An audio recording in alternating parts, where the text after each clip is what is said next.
हरिद्वार में गंगा आरती का इतिहास प्राचीन समय से जुड़ा हुआ है और भारतीय संस्कृति और धार्मिक परंपराओं में इसकी एक महत्वपूर्ण भूमिका है। हरिद्वार हिंदू धर्म के सबसे पवित्र तीर्थ स्थलों में से एक है, जहां गंगा नदी हिमालय से उतरकर मैदानी इलाकों में प्रवेश करती है।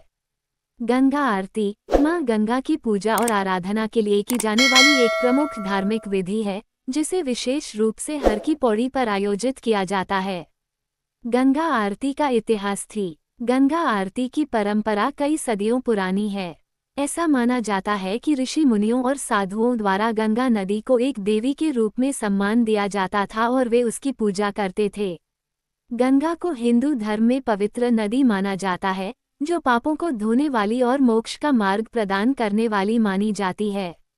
गंगा आरती का प्रारंभिक रूप वैदिक काल से जुड़ा हुआ है, जब आराधक सूर्यास्त और सूर्योदय के समय गंगा के किनारे दीप जलाते थे और प्रार्थनाएं करते थे।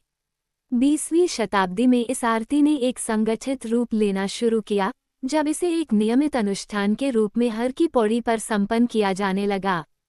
हर की पौड़ी और गंगा आरती।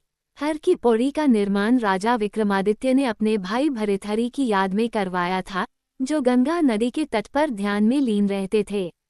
यहीं पर गंगा आरती का विशेष आयोजन होता है।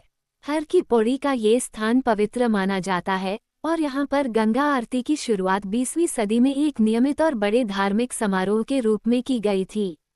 आरती के दौरान भक्तगण दीपों और मंत्रोच्चारण के साथ गंगा मां की पूजा करते हैं और इसे देखने के लिए हर साल लाखों श्रद्धालु यहाँ एकत्र होते हैं।